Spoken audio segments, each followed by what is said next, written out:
What's up guys, ito lang po si Kuya Sir at tatalakayin natin ngayon yung importance ng pagkakaroon ng profile recommendation. So ito po yan, profile recommendation. Ano bang importance niyan? Ano bang meron yan?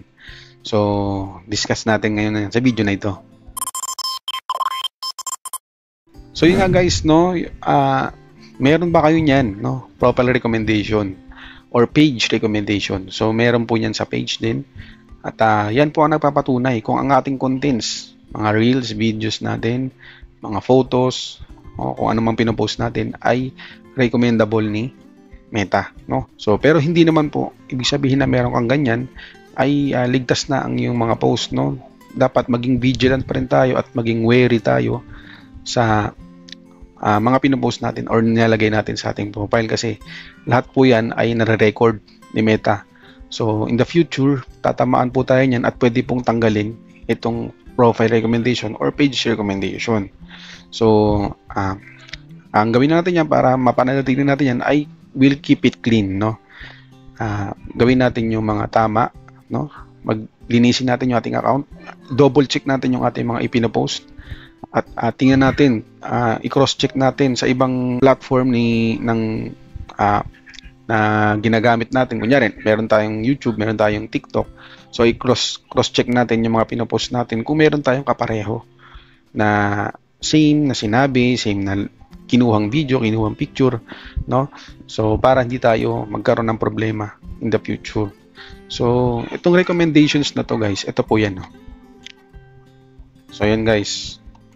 So nire-recommend tayo kung nagpa-follow tayo ng rules, no? Rules ni Meta, alam niyo naman na yan, community standards, partner monetization policies, content monetization policies. Kung yan po la ipina-follow nyo, ay kayo po ay re-recommend. Sumunod po is yung reach new people. So nagkakaroon ka ng bagong followers, bagong viewers, okay, i-recommend ka niyan.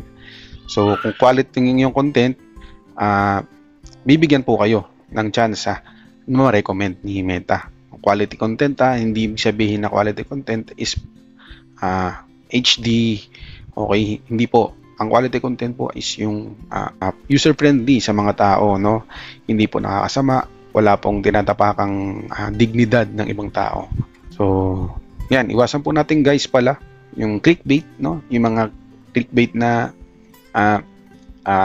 iba yung title mo sa gusto mong ipakita dun sa video. So yun po ay clickbaiting, no? So magkakaroon tayo ng video tungkol dyan in the next few videos, no? So ito naman po yung mga hindi na-recommend ni Meta. So yan, low quality, yung mga malalabo na video, na mga magugulo, yung mga blurred, yan, hindi po yan nire-recommend. Tapos yun, clickbait po, yung kasabi ko lang kanina. At bawal din po yung mga nag-giveaways, no? Yung tahasan na nag-giveaways, no? Kung gusto niyo pa mag-giveaway, huwag niyo pong gawin sa inyong mga contents, no? So gawin niyo lang siyang low-key.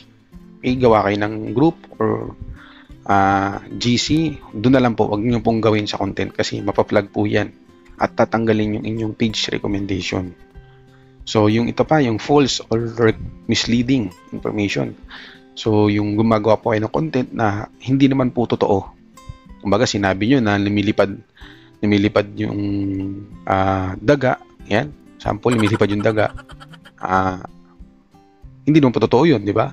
Yun po ay misleading, pero joke lang naman po yun. Wala naman po sigurong gagawa ng content na ganun. So yun po, bawal po yan. And then ito pong pwedeng maka-affect sa inyong eligibility sa page recommendation. So yung policy violations, alam na po natin yan, yung mga spamming, yung mga pagkuha ng video ng iba, yan, yung re-uploading, mabawal po yan.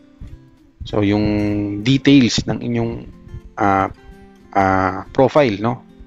O yung baga iba-iba, hindi nagkakatugma, no? Hindi authentic yung mga nakalagay sa details ninyo. So hindi po yan, no? So yung mga hindi po na-recommend, binanggit ko na po yan sa previous videos ko, yung tungkol po sa mga violations, no, yung mga community standards na dapat nyong sundin. Yung mga hindi i-recommend yan, yung mga ganong klaseng contents, no. So panoorin nyo na lang yun guys. So Yun lang guys, ito ay tungkol lang sa page recommendation, at kung meron ka pa niyan, sana magtagal yan kasi yan ang basihan mo kung malawak pa ang reach ng mga videos mo, no? So kapag nawala yan, ay pwede mo naman siyang i-check o double check, baka may violation ka, meron kang videos na hindi maayos yung pagkaka-edit or pagkaka-upload, no? So may ginawa kang hindi maganda, may activity kang hindi inayos, no? So yun po ay mga naapekto sa pagkakaroon ng recommendation, no?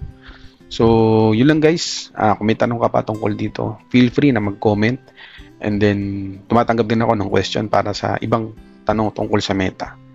Thank you guys. Maraming salamat, at paki-visit yung aking page, no? At saka yung aking YouTube channel. Ito po. Maraming salamat. God bless.